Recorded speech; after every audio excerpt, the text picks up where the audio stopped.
Es uno de los escritores más importantes de la dramaturgia contemporánea. Ha escrito un sinfín de obras teatrales, entre las que destacan Tempranito y en ayunas, México libre, El ajedrecista, Sin pies ni cabeza, Lágrimas de agua dulce, Otelo sobre la mesa, Talk Show, solo por mencionar alguna de las más de 100 obras de su autoría. Algunas de sus obras se han traducido al búlgaro, alemán y portugués, y sus trabajos como investigador teatral.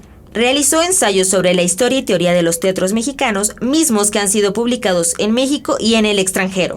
Es director de la revista más notable e importante dedicada al estudio del teatro, la dramaturgia y la actoralidad de México y América Latina. La revista Paso de Gato, misma que en el año 2007 tuvo una versión en Canal 22 y en la que fue guionista y director asociado. Su trabajo creativo ha sido apoyado por becas provistas por la Sala Beckett de Barcelona y el Sistema Nacional de Creadores de Artes. Gracias a su labor ha sido merecedor de múltiples reconocimientos. Ha sido premiado en 3 ocasiones por el Premio Punto de Partida UNAM, Premio de Iniciación Dramatúrgica, Premio Nacional de Dramaturgia Fernando Calderón del Gobierno de Jalisco, Premio al Mejor Teatro de Búsqueda, Premio Oscar Liera al Mejor Dramaturgo Contemporáneo, Premio Philic por la Mejor Obra Infantil Sin pies ni cabeza. En el año 2006 ganó el Premio Nacional de Dramaturgia Víctor Hugo Rascón Banda. En el 2005, la revista Paso de Gato ganó Premio Nacional de Comunicación Pajes Yergo a la Mejor Publicación Cultural. Y en el 2010 ganó una medalla especial de parte del CELCID en España y el Premio Teatro del Mundo por la Universidad de Buenos Aires. En el periodo 2011-2013, Chabot fue nombrado miembro del Sistema Nacional de Creadores. También en el 2013 ganó el premio de dramaturgia Juan Ruiz de Alarcón por sus trabajos y contribuciones al drama mexicano. Hoy, en el marco de la celebración del 70º aniversario del IAS, Instituto Andrés Soler, tenemos el honor de recibir al dramaturgo, crítico teatral e investigador, orgullo mexicano, Jaime Chabot. Esta conversación que tiene que ver con estos personajes que vienen desde la tinta hasta el infinito, especialidad que la dramaturgia y sobre todo la dramaturgia que tú haces tiende a prevalecer, porque yo siento que tu dramaturgia va a quedar para siempre, que se va al infinito. ¿Qué es para ti un personaje infinito, Jaime? Híjole, qué buena pregunta. No tengo idea, pero yo sí creo que son aquellos que logran calar en la memoria colectiva, ¿no? Que se quedan ahí y marcan a una generación. No sé, por ejemplo, hay gente que a mí me sigue diciendo que vio El ajedrecista, que dirigió Philippe Amand, y que, por cierto, amenaza con volverla a poner, lo cual me da mucho gusto, porque dejó la dirección para dedicarse a ser el superescenógrafo de México. Y se acuerdan, por ejemplo, de Adrián Joscovich, ¿no? Perfectamente. Y no se les puede borrar Adrián Joscovich. No hablan mucho de los otros, y eran estupendos actores, Verónica Merchant, Álvaro Hegerich y ni más ni menos que Salvador Sánchez. Pero de Adrián Joscovich no pueden borrarse, ¿no? O de Perder la cabeza de Arturo Ríos, la dupla que hacían, que eran como una especie de Viruta y Capulina, no así de chitochitos, más bien era una dupla tragicómica que hacían Arturo Ríos y Gerardo Moscoso, ¿no? Pero ahí es el cuerpo del actor. Pensemos en que muchas de esas artes o oficios que antes se enseñaban, pues era transmisión directa del maestro y el alumno, y es más, a mí me tocó como dramaturgo. Argüelles quiso que yo fuera su alumno. Luego Carballido me invitó a sus talleres. Y yo no fui alumno de nadie, yo no fui alumno de todos y de nadie, pero en esa época, si no eras alumno de uno de ellos, entonces parecía que no existías, ¿no?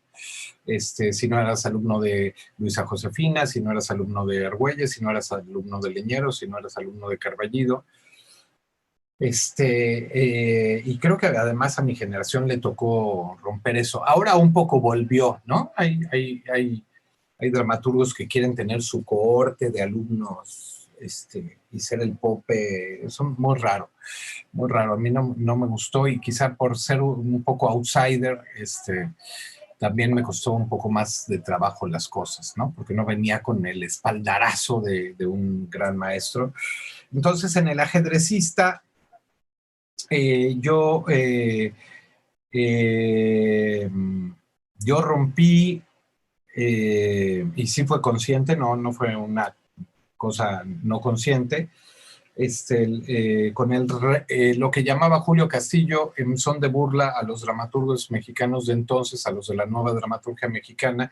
Rompí con el reterrealismo, ¿no? Porque me fui al asunto de lo onírico, y este personaje vuelve a vivir la pesadilla en la que asesina a su alumno en el ajedrez, por haberse metido con la mujer que el maestro amaba, que era una joven viuda, que para el momento pues era la única posibilidad o una de las pocas posibilidades para una mujer para vivir su sexualidad libremente, ¿no? Ser viuda era una posición muy cómoda, y eso me permitió indagar en imágenes que se volvieron memorables, como tú tienes todavía en la cabeza. Y bueno, pues el sueño te permite cualquier cosa, entonces pues era una locura. De pronto, ya lleno de celos este personaje, porque ya sabía que su alumno se estaba metiendo con su galana, va a un restaurante y le ofrecen el platillo Visión de Schönbrunn, ¿no? Y le traen 2 ojos de gelatina azul que se tragaba así, como cual cerdo, el gran actor Salvador Sánchez. Y cuando fusilan a Maximiliano, Adrián Joscovich hacía una especie de Virgilio.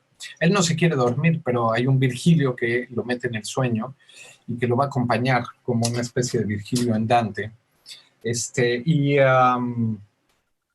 Y entonces él está en su mazmorra de loco, en su cuarto de loco, y se prepara el pelotón de fusilamiento, entran los sonidos típicos de un pelotón de fusilamiento, preparen, apunten, él saca el sable, fuego, y la puerta, la que era la puerta de entrada a la habitación del manicomio de este personaje, de pronto Adrián Joscovich, el pregonero, se llama ese personaje, elevaba la puerta cual guillotina y caía. ¡Pah! Y entonces caía del telar de una manga una lluvia de plumas azules, y el público se quedaba muy impresionado, ¿no? Y bueno, pues era todo una estética surrealista que desde que la comencé a escribir y platicando con Philippe Amat, porque quizá esa es otra característica de los dramaturgos de mi generación, abolimos el pleito director-dramaturgo, y entonces comenzamos a tener unas colaboraciones ahí. Mientras yo escribía, por ejemplo, nos fuimos a una hacienda, Philippe y yo, y nos pasábamos hasta las 4 de la mañana jugando ajedrez como locos. Y desde ahí ya teníamos incrustado el mundo de Remedios Varo. Entonces toda la estética era muy Remedios Varo. Entonces yo creo que sí era una obra de teatro que no se había visto en México, digamos que no pertenecía al teatro dominante en ese momento en México por el reterrealismo, lo cual me ganó el repudio de Rascombanda, de mi propio maestro González Dávila, y demás, porque ya no era reterrealista, ¿no? Entonces, y bueno, pues perder la cabeza luego, era un thriller policíaco en los años 40, que se volvió una bola de cristal. Era, la escribí y se estrenó antes de que ocurriera el asesinato de Ruiz Massieu, que implicó al hermano de Carlos Salinas de Gortari, el hermano incómodo, y a un tal Manuel Muñoz Rocha, de cuyo cuerpo solo apareció su cuerpo sin cabeza, y que fueron ayudados. Eso es historia, es histórico, está en los periódicos de la época, que fue ayudado por una medium, por una bruja que era la Paca, para encontrar la cabeza. Sí, cómo no. Bueno, pues en la obra Perder la cabeza son Salinas y Rocha. Un policía venido a menos de homicidios que le ha ido mal en los amores y en todo, y Salinas, que es un periodista comunista, ¿no? Que a veces como chayotero y pues se conforma con, si no me vas a dar un varo, pues cuando menos invítame los tacos, ¿no? Un poco ese espíritu, picaresco. Y para mí era un chiste de la tienda Salinas y Rocha, que ya no existe. Entonces era un chiste. Y yo le quería hacer un homenaje a una crítica de teatro que a lo mejor se acuerdan ustedes, pero los chicos seguramente no, que se llamaba Malca Rabel. Entonces aparece el cuerpo de Donceles, un prominente empresario poblano que mandaba opio en cajas de camotes poblanos a Estados Unidos. Aparece sin cabeza, ¿no? Y entonces son Salinas y Rocha los que les toca buscar la cabeza y acuden a la medium judío-polaca Malca Rabel, ¿no? Para encontrar la cabeza. Entonces, cuando ocurre todo lo demás, a mí me entrevistan y yo digo que voy a demandar a Carlos Salinas de Gortari porque me debe derechos de autor. Cuando matan a Ruiz Massieu y todo esto comienza a ocurrir, pues Philippe y los actores y yo decíamos, no mames. Se fue cumpliendo casi el guión a pie juntillas. Entonces hice ese chistorete en la prensa mexicana sobre el presidente Salinas de Gortari. Pero además parecía, realmente se había adelantado a su momento esa obra. Entonces, bueno, cuando pasan esas cosas yo digo que hay duende, que hay magia, que algo pasó muy bien, ¿no? Cuando yo nací al teatro, pues teníamos un teatro idiota para niños, un teatro estética Barney, ¿no? De niños, es bueno cepillarse los dientes, ¿no? Y esas cosas. De que había que darle una lección a los niños, ¿no? ¿Qué tal que les ponemos bombas de profundidad y hacemos algo interesante? Entonces, el nuevo teatro para niños que no se entendería sin figuras como Otto Minera, Berta Iriart, Perla Schumacher, Maribel Carrasco y otros, pues eclosiona este nuevo teatro inteligente para niños y terrorista para los papás a principios del siglo XXI.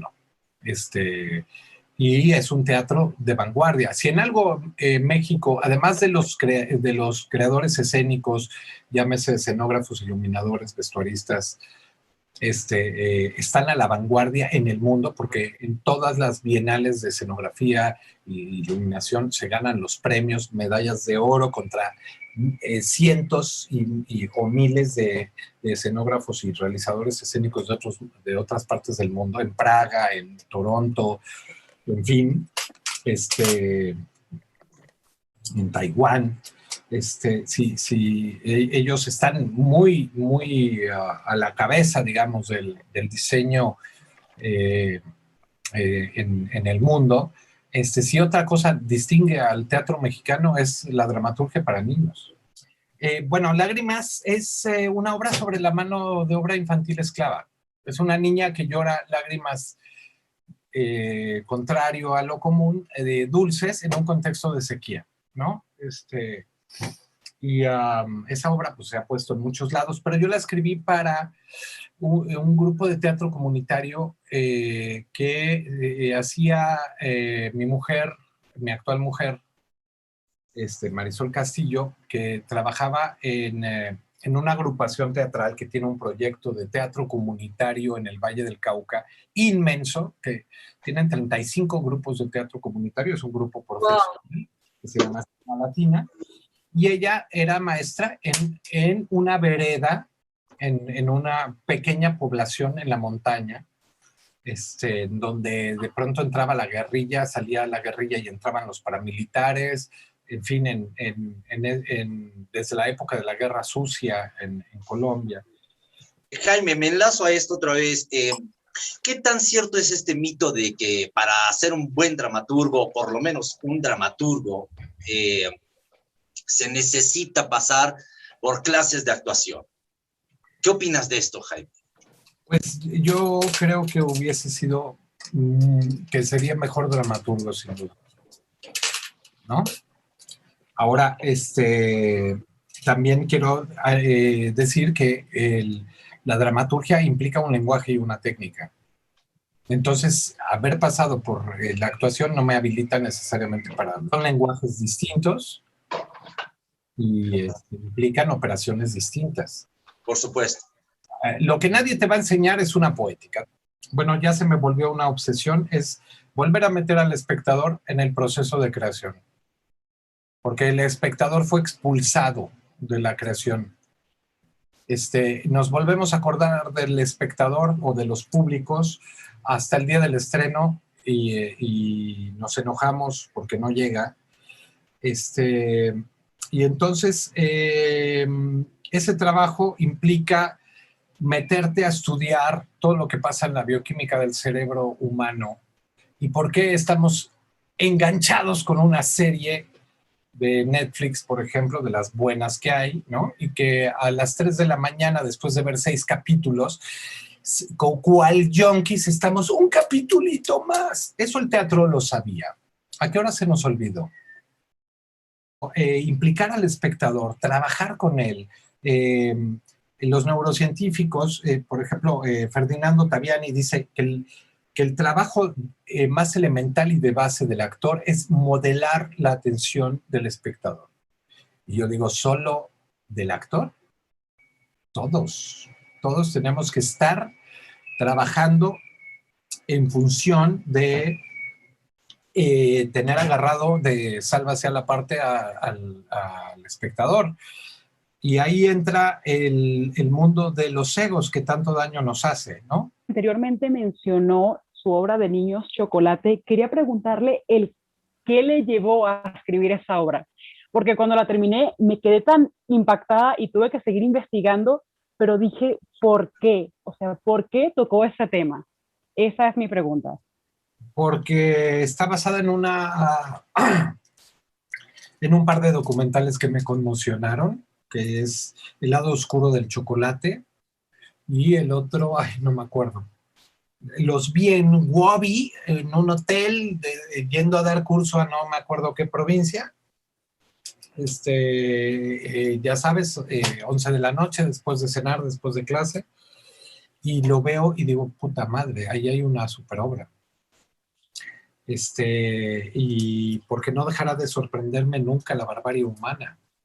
O sea, imagínate que se roban niñas y niños de 7 años a 14 años, los privan de todos los derechos consagrados por la UNESCO, de los derechos de la infancia, y a veces los venden ahorita, allá del otro lado del mundo. En África hay un padre, un tío, un hermano, un X, el abuelo o una madre que tiene 15 hijos, vendiendo por 230 euros a los traficantes de esclavos a las plantaciones de cacao de Ghana y de Costa de Marfil. Y las chocolateras como Hershey's, Toblerone, Cadbury y muchísimas chocolateras europeas, Nestlé, utilizan el cacao producido por manos de obra infantil esclava. Entonces, pues a mí me gusta escribir desde la indignación casi siempre, ¿no? Desde algo que me irrita o desde algo que me apasiona, me fascina. Y me pareció tan brutal y que ahí la estrategia era, no puedo trabajar desde lo explícito, ¿no? Desde ver violencia sobre los niños y tal y tal. Entonces la estrategia fue escribir desde un punto de vista de dramaturgia. No, Alejandro me escribió una carta divina porque vio mi obra Perder la Cabeza. Entonces, yo ni me enteré que fue Alejandro Jodorowsky a ver la obra Perder la Cabeza en 1995. Pero a los pocos días lo entrevistan en Canal 2 y acto seguido teníamos el teatro lleno. Y me dijeron, no, es que Jodorowsky habló muy bien de tu obra, que ahí fue muy divertido que se pusieron celosos Rascón, Argüelles, etcétera, estaban furiosos, ¿no?, de que Jodorowsky hablara de un jovencito. Y entonces yo necesitaba luego una carta de recomendación para una beca. Y se me ocurrió en la insensatez conseguir el teléfono de París de Alejandro. Y entonces le mandé un fax medio pacheco. Echándole un rollo de lo que significaba para mí santa sangre, y demás. Y me mandó una carta preciosa de recomendación. Esa la publicaron por ahí, y bueno, pues fue un lujazo, ¿no?, que opinara Alejandro Jodorowsky así. Yo les diría que no hay ninguna instancia perfecta, pero que es más difícil empezar una de cero que cuidar y revolucionar una con tanta tradición. Así que hay que cuidar la escuela.